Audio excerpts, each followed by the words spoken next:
ونصلي ونسلم على رسوله الكريم. أما بعد فأعوذ بالله من الشيطان الرجيم. بسم الله الرحمن الرحيم.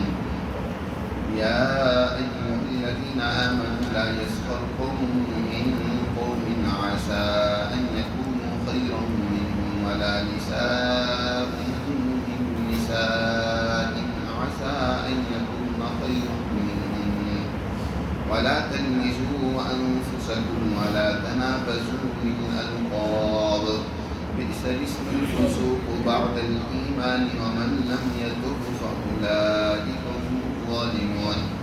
يا أيها الذين آمنوا اجتنبوا كثيرا من الظن إن بعض الظن إثم ولا تجسسوا ولا يغتب بعضكم بعضا أيحب أحدكم أن يأكل لحم أخيه ميتا فكرهتموه واتقوا الله إن الله تواب رحيم. يا أيها الناس إنا خلقناكم من ذكر وأنثى وجعلناكم شعوبا وقبائل لتعارفوا إن أكرمكم عند الله أتقاكم إن الله عليم خبير. یہ سورۃ الحجرات کا دوسرا رکوع ہے. اس سے پہلے رکوع میں اللہ سبحانہ و تعالیٰ نے مسلم معاشرے کی اصلاح اور اس کی ترقی کے لیے 4 اہم قوانین اور اصول اور ضابطے ذکر فرمائے. اور یہاں پر اللہ نے اس رکوع میں 3 بنیادی اصولوں کا تذکرہ کیا ہے. 5واں اصول اور ضابطہ جو اللہ نے یہاں بیان فرمایا مسلمان جماعت کو مخاطب کرتے ہوئے وہ یہ کہ یا ایھا الذین آمنوا لا یسخر قوم من قوم عسى ان یکونوا خیرا منهم ولا نساء من نساء عسى ان یکون خیرا منهم. یہ بات یاد رکھیں. گزشتہ جو اللہ نے مسلم معاشرے کی درستگی اور اصلاح کے لیے ایک اصول اور قاعدہ ذکر کیا تھا کہ اگر 2 مسلمان جماعتوں کے درمیان میں لڑائی اور جھگڑا ہو تو یہ نہیں ہے کہ تم گنگے شیطان بن کر اس کو دیکھتے رہو اور لڑنے دو ان کو، بلکہ تم پر لازم اور ضروری ہے فَأَصْلِحُوا بَيْنَ أَخَوَيْكُمْ، اپنے بھائیوں کے درمیان میں صلح صفائی کرو، ان کے درمیان پیدا ہونے والی لڑائی جھگڑے کو ختم کرو. اور اگر ان میں سے کوئی فریق وہ اگر بات نہیں آتا وہ دوسرے پر بس ظلم و زیادتی کے ساتھ طاقت و قوت رکھتا ہے، اس پر چڑھ دوڑتا ہے، اس کو وہ ناکام اور ذلیل و رسوائی کرنا چاہتا ہے اور تمہارے سمجھانے بجھانے کا بھی کوئی اثر نہیں ہوا، پھر کیا تم پیچھے ہٹ کر بیٹھ جاؤ گے؟ ویل نہیں، بلکہ دوسرے فریق کے ساتھ مظلوم کے ساتھ مل کر اس ظالم کے خلاف نبرد آزماؤ، لڑو یہاں تک کہ وہ اپنی اس ظلم و زیادتی سے باز آتا ہے. مسلمان جماعت کو فرمایا فَإِن بَغَتْ إِحْدَاهُمَا عَلَى الْأُخْرَىٰ، اگر ان میں سے ایک زیادتی کرتا ہے تو فَقَاتِلُوا الَّتِي تَبْغِي حَتَّىٰ تَفِيءَ إِلَىٰ أَمْرِ اللَّهِ، تم جو بغاوت کر رہا ہے، ظلم کر رہا ہے، جب تک وہ اللہ کے حکم کو مان نہیں لیتا، صلح صفائی پر نہیں آ جاتا تو تم اس وقت تک اس کے خلاف اس مظلوم کا ساتھ لے کر لڑو. آج ہم مسلمانوں کے معاشرے کا کس قدر ہم گراوٹ میں چلے گئے ہیں. اللہ کی یہ قوانین اور اللہ کی یہ ارشادات ہماری نظروں سے کس قدر اوجھل ہو گئے ہیں کہ آج مسلمان اپنی آنکھوں سے دیکھ رہا ہوتا ہے کہ 2 خاندان، 2 فرد، 2 قبیلے آپس میں لڑ رہے ہیں، لیکن وہ کہتا ہے مجھے ان سے کیا سروکار ہے، مجھے ان سے کیا لینا دینا ہے، لڑنے دو ان کو. نہیں، مسلمان معاشرے کو کسی خرابی، فساد اور برائی میں مبتلا نہیں دیکھ سکتا، اس کی اصلاح کرنا ہے. یہاں تک کہ اس کے لیے اسے اپنی جان بھی دینی پڑے تو وہ بھی قربانی کرتا ہے. یہ مسلمان کو اللہ نے حکم دیا. یہ تو ایک آخری بات ہوتی ہے کہ جب کسی معاشرے میں 2 افراد، 2 قبیلوں، خاندان کے درمیان میں لڑائی اور جھگڑا ہو گیا تو جماعتوں کے لڑائی ہوتی ہے، لیکن اسلام در حقیقت اس سے پہلے ہی ایسا ماحول دیتا ہے، ایسی معاشرت پیدا کرنا چاہتا ہے کہ اس آخری حربے اور معاملے تک نوبت ہی نہ پہنچے۔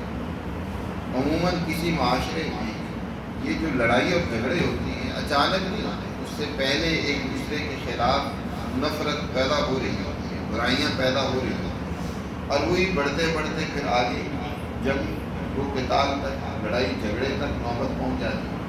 اس لیے یہ آج کے جو قوانین اور ضابطے قرآن نے بیان کیے ہیں، یہ در حقیقت ان تمام جو وسائل ذرائع ہیں جو برائیوں اور لڑائیوں اور جھگڑوں کی طرف لے جانے والے اسباب ہیں، ان سے مسلمان جماعت کو روکا ہے۔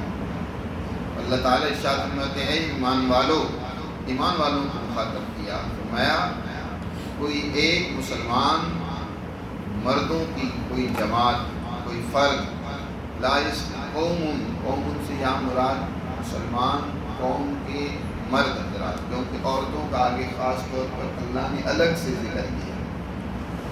قوم یعنی مسلمان مردوں کے کوئی بھی قوم یعنی جماعت یا گروہ وہ مذاق نہ کرے، تمسخر نہ اڑائے کسی دوسری قوم کا، لا یسخر قوم من قوم، ایک فرد دوسرے فرد کا مذاق نہ اڑائے جس سے اس کی تحقیر ہوتی ہے، جس سے اس کی تذلیل ہوتی ہے، توہین ہوتی ہے۔ ایسا کوئی مذاق کرنا جس کے نتیجے میں اس کی دل آزاری ہوتی ہے۔ ایک مذاق وہ ہے جس کے نتیجے میں کسی کی تحقیر نہیں ہوئی، عمومی مذاق ایسا کیا جا رہا ہے جس کے نتیجے میں ایک ماحول اچھا بن رہا ہے، دل جو ہے وہ اس کے نتیجے میں ان کے اندر جو بے چینی ہے یا دلوں کے اندر جو تنگی ہے وہ ختم ہو رہی ہے، وہ تو درست ہے۔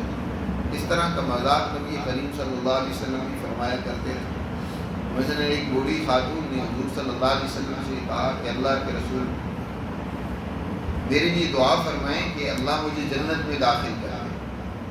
آپ صلی اللہ علیہ وسلم نے فرمایا نہیں، جنت میں کوئی بوڑھیا نہیں جائے گی۔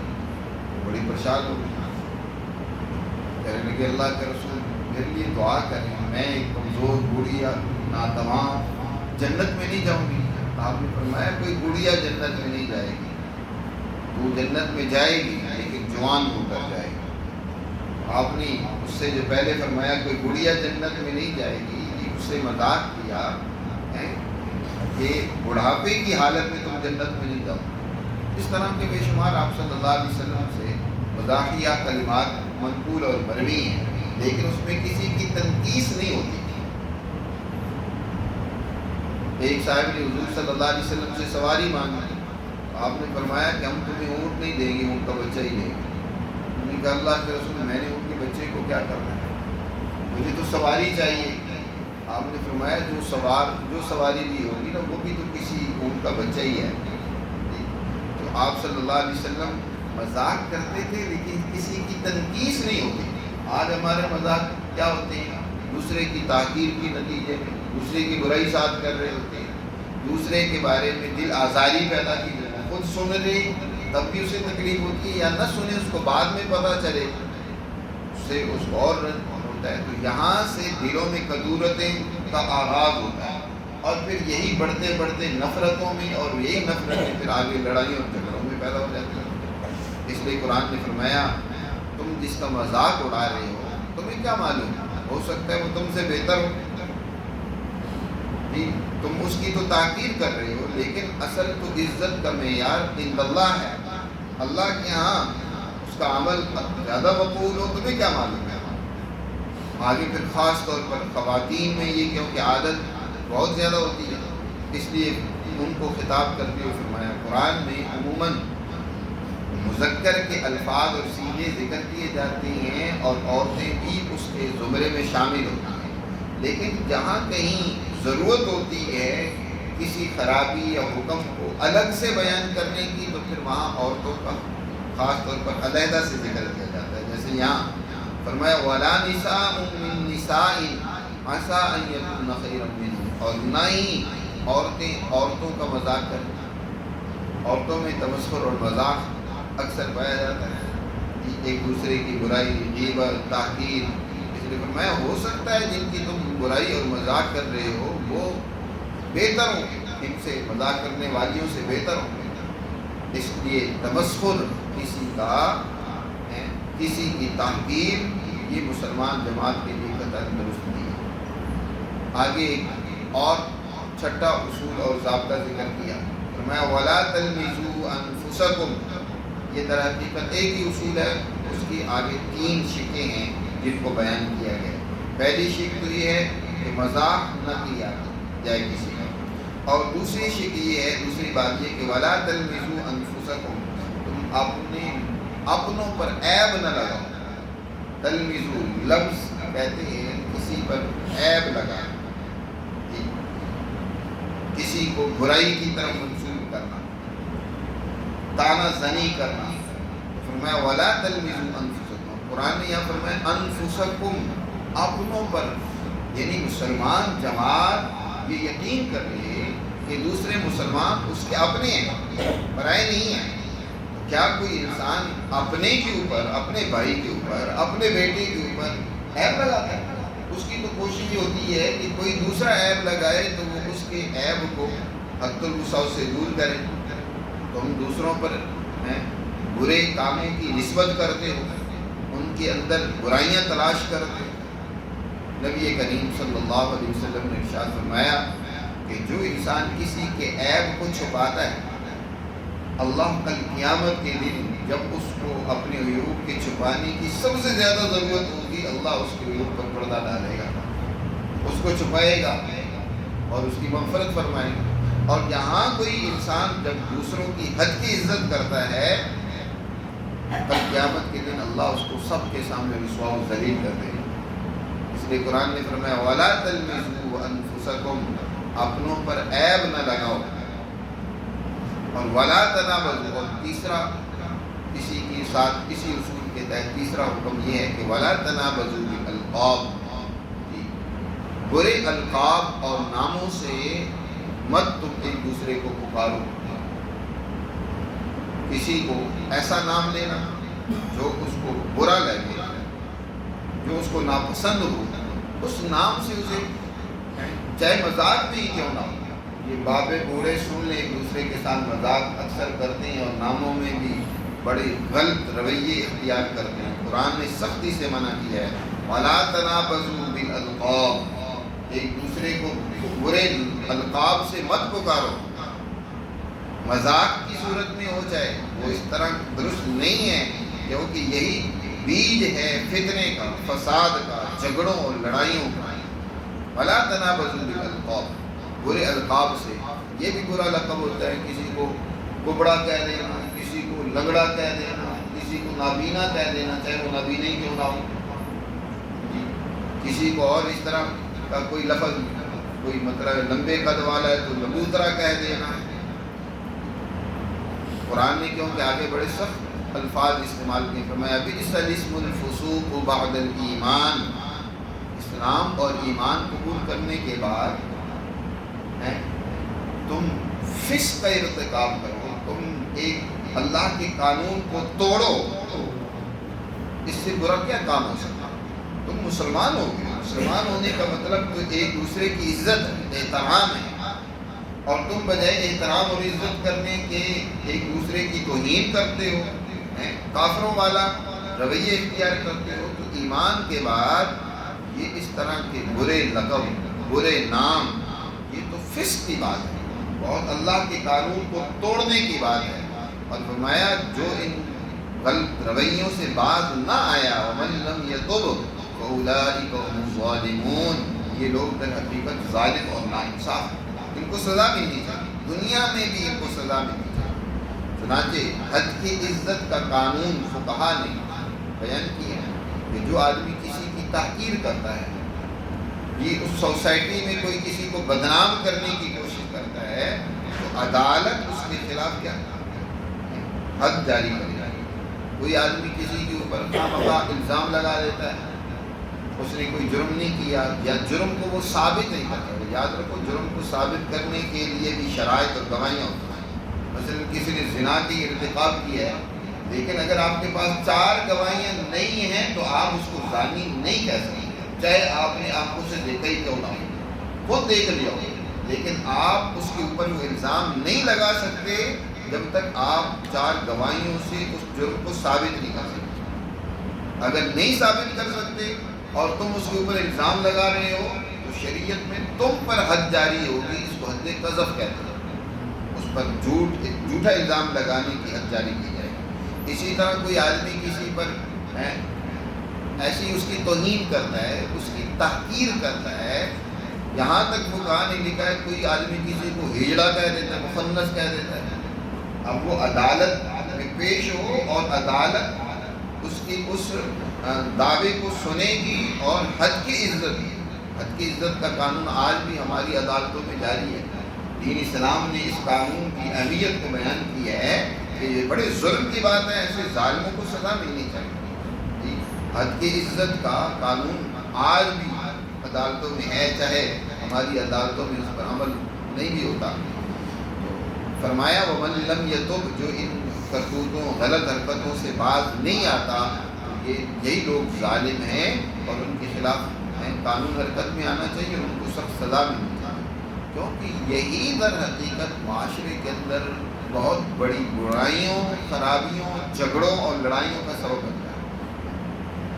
آگے مزید فرمایا یا ایھا الذین آمنوا اجتنبوا کثیرا من الظن، یہ چھٹا قانون اللہ نے ذکر فرمایا کہ اے ایمان والو، یہاں بھی ایمان والوں کو مخاطب کرتے ہوئے فرمایا کہ اکثر بدگمانی سے بچا کرو، ایک دوسرے کے بارے میں خواہ مخواہ کی بدگمانی کر لینا، کہ ایسا درست نہیں ہے، تمہیں تو اچھا گمان رکھنا چاہیے، بجائے اچھا گمان رکھنے کی بدگمانی کرنے لگ پڑ، کیونکہ آگے قرآن نے کہا ان بعض الظن اسم، بعضی بدگمانیاں تو سری گناہ ہوتی، ظلم ہوتی، یہاں قرآن نے کثیرا من الظن کہا کہ زیادہ تر بدگمانیوں سے بچو، اور آگے فرمایا بعضی بدگمانیاں جو ہیں گناہ ہیں، اس کا مطلب ہے ہر ایک بدگمانی گناہ نہیں ہے، کچھ بدگمانیاں ایسی ہوتی ہیں کہ جس سے انسان نقصان سے بچ سکتا ہے۔ ہر ایک بدگمانی انسان، آج کل جیسے ہمارے معاشرے میں تو فراڈ، جھوٹ، دوسرے کو دھوکہ دینا بہت عام ہو گیا، تو ایسا نہیں ہے کہ تم کسی فراڈیے سے بچنے کے لیے تحقیق ہی نہ کرو، یا اس کے کسی رویے، گفتگو اور حالت سے تم یہی نہ سمجھو کہ بھائی یہ کیا جھوٹا آدمی ہے، یہ مجھے دھوکہ دینا چاہتا ہے، فراڈ کرنا چاہتا ہے، یہ کسی مسلمان کو نقصان پہنچانا چاہتا ہے۔ اگر کسی کو نقصان پہنچ رہا ہو یا پہنچایا جا رہا ہو تو وہاں تو بدگمانی کرنا یا تحقیق حال کرنا وہ برا نہیں ہے۔ برا یہ ہے کہ تمہارا اس سے کوئی لینا دینا نہیں ہے، تمہیں نفع نقصان کا اس سے کوئی تعلق نہیں ہے، لیکن تم خواہ مخواہ کی بدگمانیوں میں مبتلا ہو، یار یہ آدمی پتہ نہیں کیا کر رہا ہوگا، یہ آدمی کسی کو دھوکہ دے رہا ہوگا، ایسے ہی اپنے مسلمان بھائیوں کے بارے میں بعض لوگوں کی ذہنیت ہوتی ہے کہ کسی کے بارے میں اچھی سوچ رکھنی ہی نہیں، ہر ایک کے بارے میں برائی کی سوچیں، ہر ایک کو برا بھلائی کہہ رہے ہوتے ہیں، خدرا میاں فضیت اور آپ نصیحت، دوسروں کو نصیحت کر رہے ہوتے ہیں، خود اپنا حال رسواکن ہوتا ہے۔ بعض لوگوں کی عادت ہوتی ہے ہر ایک کے اوپر تانا زنی کرنا، ہر ایک کی برائی بیان کرنا، ہر ایک کے بارے میں بدگمانی رکھنا، ایسے لوگوں کے شر سے بہت کم لوگ بچتے ہیں، اور ساتھ ساتھ بڑے نمازی بھی ہوتے ہیں، بڑے بیوے بھی ہوتے ہیں۔ یاد رکھو اس طرح کی سوچ، اس سے قرآن منع کر رہا ہے، اپنے آپ کو بچاؤ۔ ہاں جس سے تمہارا کوئی نقصان متوقع ہے، ملت کا نقصان متوقع ہے، اس لیے ایسے ظالم حکمران کو جو عوام پر ظلم کر رہا ہو تو اس کی برائی، خرابی بیان کرنا ضروری ہے۔ یا کوئی ایسا عالم ہے جو لوگوں کو کسی گمراہی کی طرف دھکیل رہا ہو، کسی جرم کی طرف دھکیل رہا ہو تو اس کو بھی بیان کرنا ضروری ہے۔ ہمیشہ علماء سو موجود رہے ہیں جو برائی بیان پھیلاتے ہیں لوگوں میں، علم بھی ذریعہ ہدایت کا بھی ہے اور ضلالت اور گمراہی کا بھی ہے۔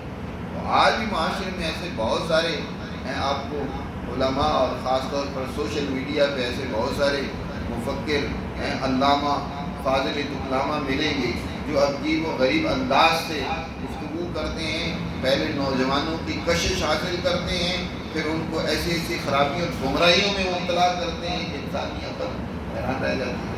اب وہ جو صاحب علم ہوتا ہے وہ سمجھ رہا ہوتا ہے کہ یہ کہاں سے زہر پھیلا رہا ہے، کون سی خرابی جو ہے وہ معاشرے میں پیدا کر رہا ہے۔ تو اب ایسے صاحب علم کے لیے ضروری ہے کہ ایسے جھوٹے مکار لوگوں کی حقیقت آزاد بیان کرتے رہیں تاکہ لوگ گمراہی سے بچیں۔ وہ تو ٹھیک ہے، اس لیے بعض الظن کہا ہے، ہر بدگمانی گناہ نہیں ہے، لیکن ہر ذہن مطلق بدگمانی کا بنا لینا، اس سے قرآن منع کر رہا ہے کہ اجتنبوا کثیرا من الظن ان بعض الظن اثم، اور آگے فرمایا ولا تجسسوا، اسی اصول کے تحت کہ ایک دوسرے کی ٹوہ میں نہ لگے رہو، یہ کدھر جا رہا ہے، یہ کیا کر رہا ہے، ہر وقت کسی کی ٹوہ میں لگے رہنا۔ کسی کی مثلا کوئی خرابی معلوم بھی ہے تو تم کہو کہ جب تک اس کی تحقیق پرچول میں نہ کر لوں گا نا میں نہیں سکون سے بیٹھوں گا، اس کی ٹوہ میں لگ جانا، جس کو جاسوسی کہا جاتا ہے۔ ایک جاسوسی ہے جو حکومت کرواتی ہے قوم و ملت کے لیے، جی وہ تو ٹھیک ہے، اپنے آپ کو نقصان سے بچانے کے لیے، خرابی سے بچانے کے لیے، اپنے ملک کی حفاظت اور دفاع کے لیے، وہ تو جہاد کے زمرے میں آتی ہے۔ ایک ایسے خواہ بعض لوگوں کی عادت ہوتی ہے کہ نہیں، بال کی کھال اتارنا ہے، ایک بات کی تہ میں ضرور پہنچنا، نہ تمہارا اس سے نفع متعلق ہے نہ نقصان متعلق ہے، نہ اس سے تمہارا کوئی لینا دینا ہے، محض اس کو بدنام کرنے کے لیے۔ جب انسان دیکھو نا، دنیا میں کوئی انسان بھی عیب سے خالی نہیں ہے، خرابیاں ہر انسان میں موجود ہیں۔ آج گمراہیوں کا دور ہے، زوال کا دور ہے، کس انسان میں خرابیاں گناہ نہیں اور جرائم نہیں ہوتے۔ تم اس کی برائیوں میں لگ جاؤ گے تو کوئی نہ کوئی برائی تو تمہارے سامنے آ جائے گی، اب وہ برائی تمہاری بدگمانی کا، تمہاری نفرت کا، اور پھر آگے اس طرح مزید خرابیوں کا سبب بنتی چلی جائے گی۔ مزید یہ کہ وہ جب دیکھے گا کہ یہ میری برائیوں کے پھیلانے میں یا میری برائیوں کے ٹوہ میں ہے، وہ تمہاری برائیاں بیان کرے گا، کیونکہ تم بھی تو برائیوں سے پاک نہیں ہو۔ تو نتیجہ کیا نکلے گا؟ معاشرے میں خراب دنگ و فساد پیدا ہوگا۔ اس لیے ایک دوسرے کی ٹوہ میں نہیں رہنا چاہیے، یہ کیا کرتا ہے، یہ کیا کہتا ہے، یہ کس طرف جاتا ہے۔ ولا تجسسوا، ایک دوسرے کی جاسوسی میں مت رہو، یعنی مسلمان جماعت ایک دوسرے کی جاسوسی میں لگ جائے۔ ولا یغتب بعضکم بعضا، اور تم میں سے کوئی دوسرے کی غیبت اور برائی بھی نہ کرے۔ یغتب غیبت، کسی کا ایک چہرے کے سامنے دوسرے پر الزام لگانا، اس کو ولا تلمزوا میں پیچھے بیان کیا۔ ایک یہ کہ پس پردہ ہے، بڑا بزدل آدمی سامنے تو بات نہیں کرتا، لیکن جب وہ سامنے سے ہٹتا ہے پیچھے پھر اس کی برائیاں شروع کر دیتا ہے، اس کی خرابیاں شروع کر دیتا ہے۔ نبی کریم صلی اللہ علیہ وسلم نے برائی کی بڑی مذمت بیان کی۔ خود قرآن نے یہاں اس غیبت کو کس سے تعبیر کیا؟ فرمایا ایحب احدکم ان یاکل لحم اخیہ میتا، کیا تم میں سے کوئی آدمی پسند کرتا ہے کہ اپنے مردہ بھائی کا گوشت کھائے؟ یقیناً اس کو ناپسند کرتے ہو۔ تو یہ غیبت کرنا ایک انسان، اور پھر انسان بھی کون سا ہو، بھائی ہو، اور وہ بھی دنیا سے جا چکا ہو، اس کا گوشت کھانا، مر چکا ہو، یعنی مردہ انسان اپنے بھائی کا گوشت کھانا، یہ در حقیقت غیبت کرنا، یہ جرم ہے۔ حضرت معاذ رضی اللہ تعالیٰ عنہ سے ایک جرم سرزد ہو گیا، انہوں نے نبی کریم صلی اللہ علیہ وسلم سے اپنی اس غلطی کا اعتراف کیا اور ان کے اوپر حد جاری کر دی گئی۔ حضور صلی اللہ علیہ وسلم نے پوری تحقیق و تفتیش کے بعد پر حد جاری کر دی، ان سے زنا کا ارتکاب ہو گیا تھا۔ اب بعد آج کے بڑے بڑے علامہ نے حضرت معاذ رضی اللہ تعالیٰ عنہ کی اس واقعے کو بیان کر کے صحابہ پر بھی تبرہ کیا اور اپنے آپ کو کہتے ہیں ابو الاعلیٰ۔ بعض صحابہ کی اوپر بھی تبرے کرنے سے باز نہیں آتے۔ تو قرآن مجید نے یہاں اس سے منع فرمایا۔ اس صحابی حضرت معاذ رضی اللہ تعالیٰ عنہ سے جرم سرزاد ہوا تو ظاہر ہے جب ان پر حد جاری ہوئی، پتھروں مارے گئے تو اس کی تکلیف تھی، وہ بھاگ کھڑے ہوئے، وہ معاملہ رفع دفع ہو گیا، یعنی سزا جاری کر دی گئی۔ بعد میں حضور صلی اللہ علیہ وسلم جا رہے تھے تو دو صحابی رسول وہ آپس میں حضرت معاذ رضی اللہ تعالیٰ عنہ کی برائی کرنے لگے۔ دیکھو اللہ نے تو اس کا عیب چھپایا تھا، کسی کو بھی نہیں پتا تھا اس کے جرم کا، اور اس نے خود آ کر اعتراف کیا، پھر کس طرح کتے کی موت مرا، پھر بھاگ کھڑا ہوا۔ حضور صلی اللہ علیہ وسلم نے ان کی یہ گفتگو سن لی، آپ خاموش ہو گئے، چلتے رہے، وہ بھی صاحب ساتھ تھے۔ آگے ایک مردار پڑا ہوا تھا، اس کے پاس سے جب آپ پہنچے تو آپ نے فرمایا کہاں ہے فلاں فلاں، ان کو بلاؤ۔ کہ اللہ کے رسول حاضر ہیں۔ آپ صلی اللہ علیہ وسلم فرمایا وہ مردار جا کر کھاؤ۔ مردار بھی تھا، متعفن بھی تھا، اس سے بدبو بھی آ رہی تھی، وہ بڑی گھن آئی کہ اللہ کے رسول بلا کون مردار کھاتا ہے اور آپ ہمیں کھانے کے لیے کہہ رہے ہیں۔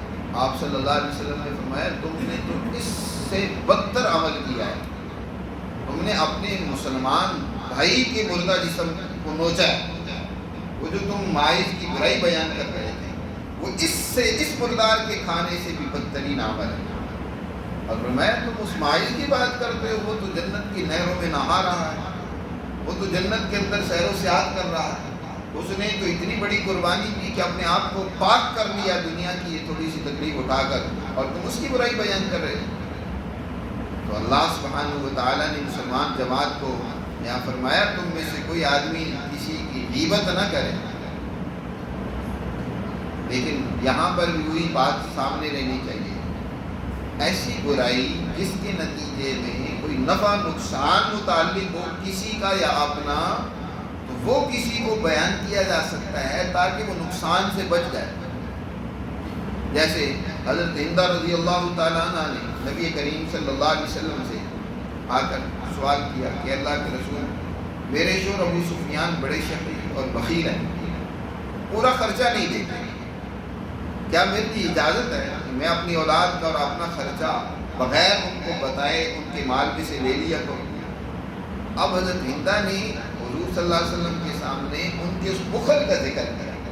بخل ایک برائی، بڑا بخیل ہے، تو آپ صلی اللہ علیہ وسلم نے انہیں منع نہیں کیا بلکہ اجازت دی کہ ٹھیک ہے تم اپنے اتنا لے سکتے ہو جتنی تمہاری اور تمہاری اولاد کی ضرورت ہے۔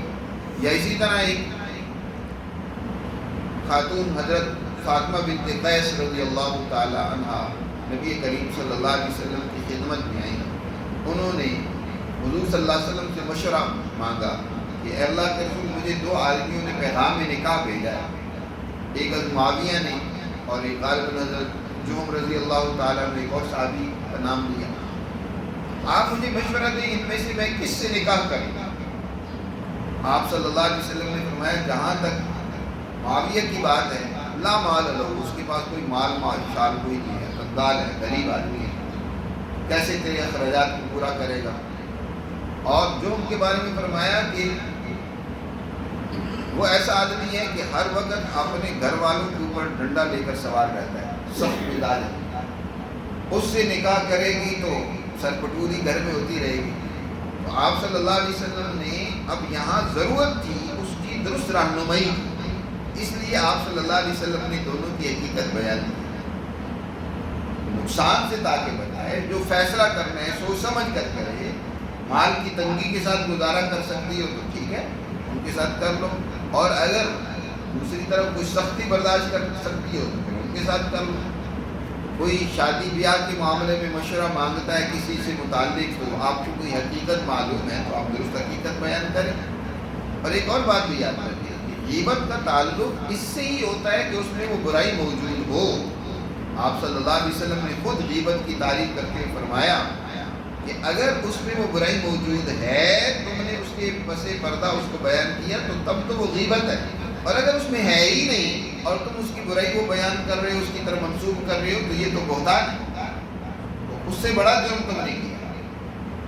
تو بہر صورت غیبت ہو، بدزنی ہو، یا یہ جو معاملات قرآن نے یہاں بیان فرمائے ہیں اس کا بھی معاشرے کی اصلاح سے تعلق ہے۔ اگر آپ کوئی ایسی بات کہہ رہی ہیں جس کا کسی کے نفع اور نقصان سے تعلق ہے تو وہ بھی بغیر اس کے کہ اس کی تحقیر ہو، تنقیص ہو، اس کی تذلیل ہو، اس کو تو بیان کیا جا سکتا ہے، لیکن اگر کوئی فائدہ اور نفع نقصان نہیں ہے، بعض لوگوں کی برائیاں بیان کرتے پھرنا، بعض لوگوں کی عادت ہوتی ہے کہ بس وہ برائی کرنے میں ان کو بڑی لذت اور مزہ آتا ہے، بس وہ دوسرے لوگوں کی ٹوہ میں رہتی ہیں اور برائیوں کو بیان کرنے میں لگے رہتے ہیں، اور ساتھ ساتھ بڑے بیوی بھی بنے ہوتے، نمازی بھی ہوتے ہیں، تو ان حرکتوں سے باز آنا چاہیے۔ قرآن مجید نے ان سے منع کرتے ہوئے فرمایا واتقوا اللہ، لوگو اللہ سے ڈرتے رہو، ان اللہ تواب الرحیم، اس طرح کے جرائم اور غلطیوں کا ارتکاب نہ کرو،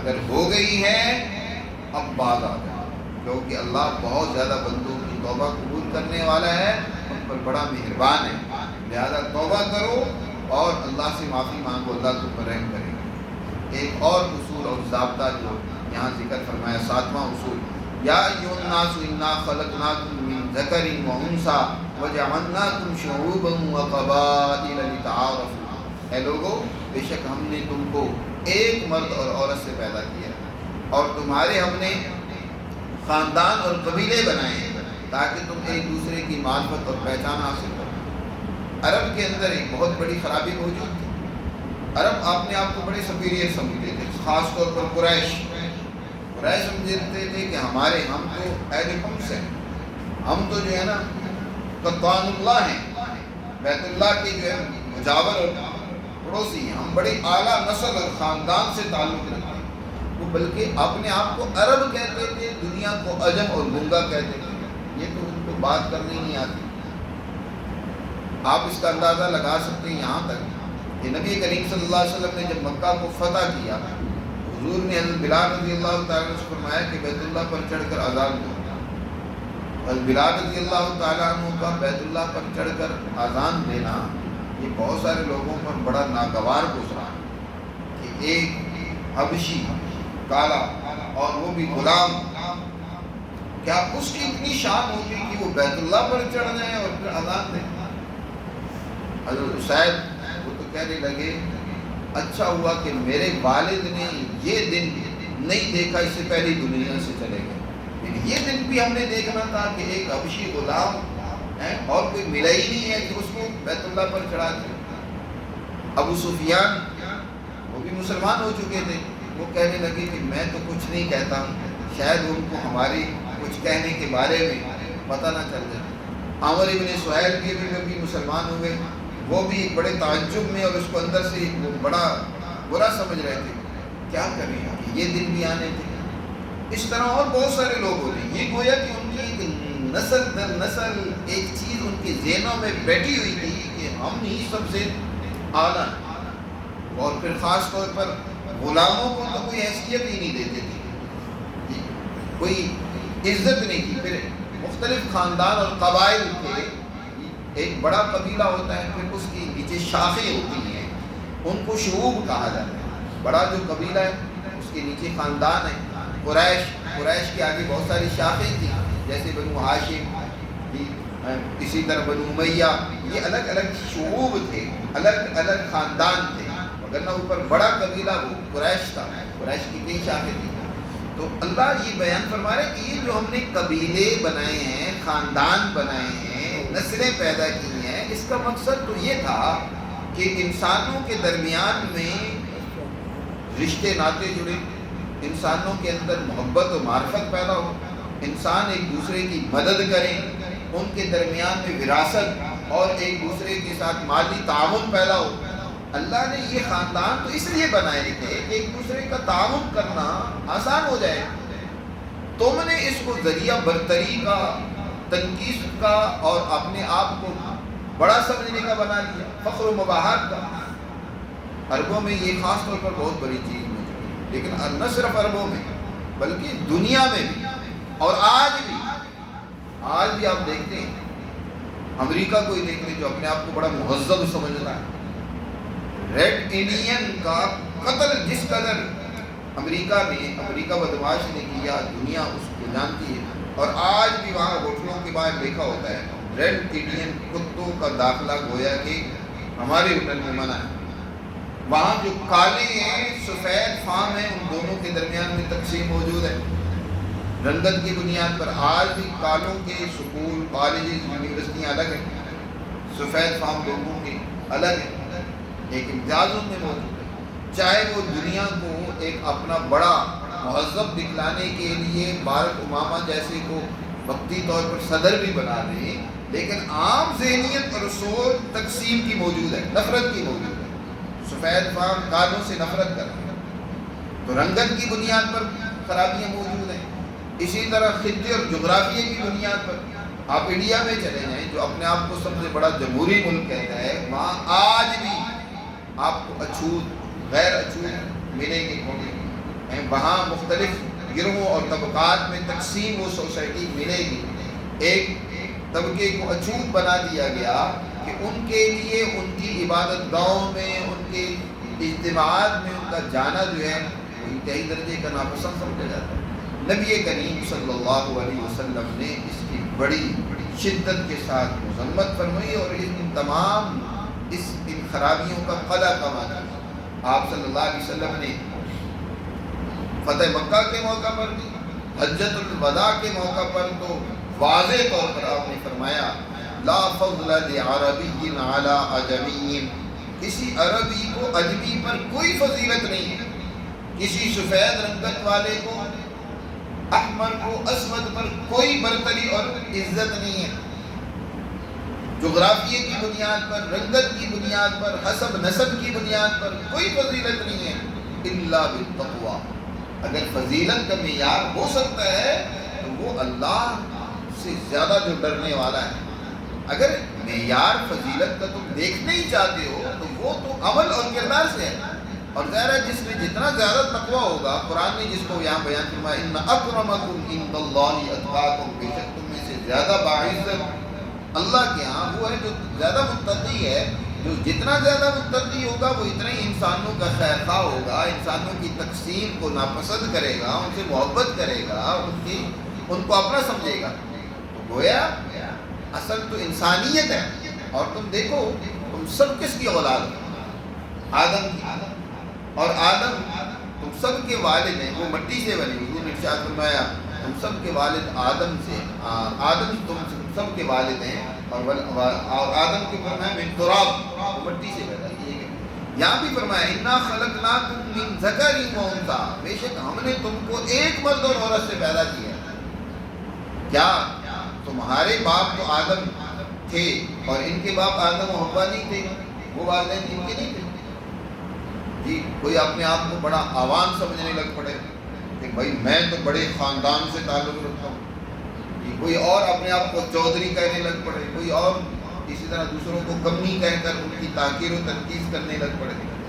قرآن نے فرمایا نہیں، یاد رکھو تم سب ایک ہی نسل سے ہو، ایک ہی باپ اور ماں سے ہو۔ آگے یہ مختلف پیشوں سے، یہاں انگریز نے بڑی تقسیم کی ہے، ظلم کیا ہے، یہاں پیشوں کی بنیاد پر انہوں نے کیا، جو محنت کش طبقہ ہے نا، آج محنت کش طبقے کو اس کی محنت کو ذلیل کرنے کے لیے اس کی طرف اس کی نسبت کر دی۔ بھائی موچی ہے وہ اس ایک پیشہ ہے نا، اب جو محنت کر رہا ہے اس کو حقیر سمجھ جاتے ہیں اس کے اس پیشے کی بنیاد پر۔ اور اسی طرح اب دیگر جو دھوبی ہے، یہ جتنے بھی پیشے دوسرے ہیں، ان پیشوں کی طرف اس خاندان کی پورے کی نسبت کر دی جاتی ہے اور اس کو تاکید کی نظر سے دیکھا جاتا ہے۔ اولاً تو یہ پیشے خاندان ہوتے بھی نہیں ہیں، خاندان تو الگ ہوتے ہیں، یہ بھی بہت بڑی خرابی ہے۔ یہ تو اس گویا کہ عمل کی تحقیر پیدا کی جا رہی ہے۔ کوئی بھی محنت ہو، محنت تو اچھا کام ہے، لیکن ہماری سوسائٹی کو محنت سے دور لے جانے کے لیے کیا ہر آدمی اب افسر بن جائے گا، باقی کام کون کرے گا؟ اس لیے یاد رکھو اللہ نے فرمایا کہ یہ قبائل اور خاندان جیسی طرح پیشے اور یہ دیگر جغرافیائی جو خصوصیات ہیں یہ کسی کی فضیلت کا سبب نہیں ہے، بلکہ ایک دوسرے کے تعاون کا سبب ہے۔ ایک خطے، ایک ملک سے وابستہ جو لوگ ہیں وہ پاکستانی، اب یہ ساری قوم یہاں کی رہنے والی پاکستانی قوم ہے جی، تو اب یہ اس لیے کہ ایک دوسرے کا تعارف ہو، ایک دوسرے کی مدد ہو، ایک دوسرے کے ساتھ تعاون ہو۔ لیکن ان اکرمکم عند اللہ اتقاکم، لوگوں نے اس کو خرابی کا ذریعہ بنا دیا۔ اصل جو برتری اور فضیلت کی چیز ہے وہ تقویٰ ہے۔ اللہ کے ہاں جو جتنا متقی ہوگا اتنا ہی قابل احترام ہے۔ ان اللہ علیم خبیر، بے شک اللہ سب کچھ جاننے والا اور ہر ایک کی خبر رکھنے والا ہے۔ اس لیے ہر طرح کی ان برائیوں اور خرابیوں سے اپنے آپ کو بچاؤ۔ قرآن نے یہاں تک ان بنیادی معاشرتی خرابیوں کی اصلاح کی ہے، جس کے نتیجے میں مسلم معاشرے کے اندر فسادات اور خرابیاں پیدا ہو سکتی ہیں۔ آگے اللہ نے ایک اور عام اصول اور ضابطہ ذکر کیا ہے، انشاءاللہ وہ آئندہ درس میں